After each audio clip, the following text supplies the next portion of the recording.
Father Ken Barker from the Missionaries of God's Love. I just want to share about temptation. In the book of Hebrews, it sort of says that Jesus was tempted in every way that we are, but he did not sin. That's a great consolation to us, that Jesus himself has been through our temptations.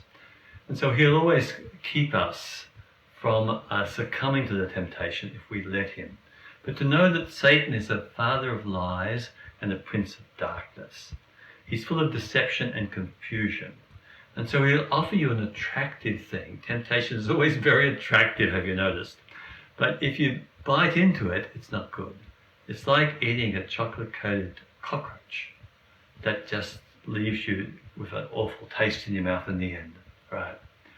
And in 1 Corinthians 10, there's a beautiful text, which is a promise of the Lord, that God is faithful. You can trust him not to allow you to be tested beyond your strength. And with every testing, he will give you the way through it. That's very important to remember, because the enemy will try to convince you it's impossible. You'll have to give in to this temptation. But you don't. That's the point. Because God gives you the grace to be able to be sustained in it, even though it's really tough going. So it's important then that you know that Satan is a defeated foe. He doesn't have the power over us that we think he might. Jesus has won the victory when he died on the cross for our sake and rose again. He defeated Satan. But still, in the mystery of things, Satan still has a place in this world where he is able to sort of operate. Ignatius Loyola, one of the great saints, told us that Satan's activity is like a coward or a vindictive person.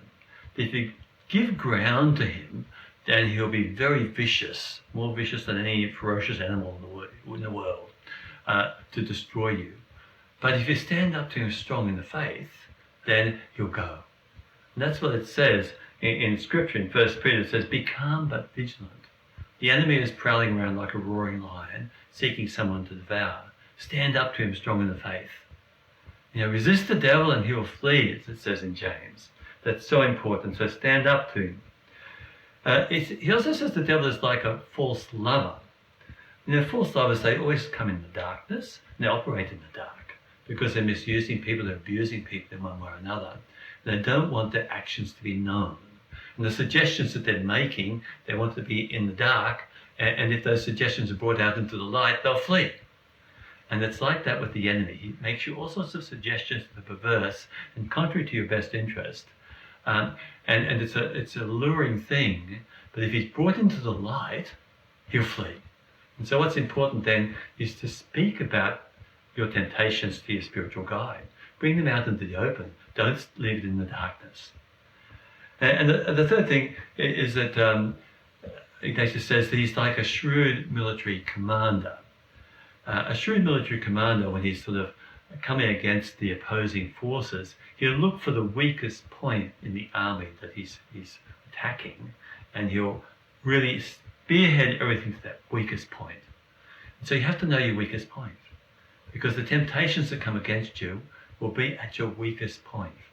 And he'll hammer away there until he can get victory, because he knows that's where he's most likely to get you to fall.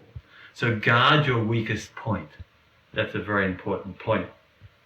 So in the moment of temptation then, it's important not to converse with the temptation. That was the problem with Eve in the garden. The very first temptation, she conversed with the devil. She got into a conversation with him. You're going to lose. Don't do that. Nip it in the bud. And don't toy with it or flirt with the temptation. Just immediately when you see it emerging within you, as it surely will, just cut it and distract yourself. Go do something else. Flee to the Lord, especially in a time of intense temptation.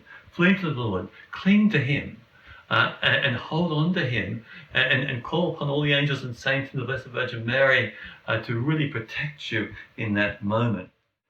Don't consent. You may have passions that are very strong, but they don't have to rule you. They don't have to cause your will to sin. And so you could maintain your will in God, even though your body may be saying other things.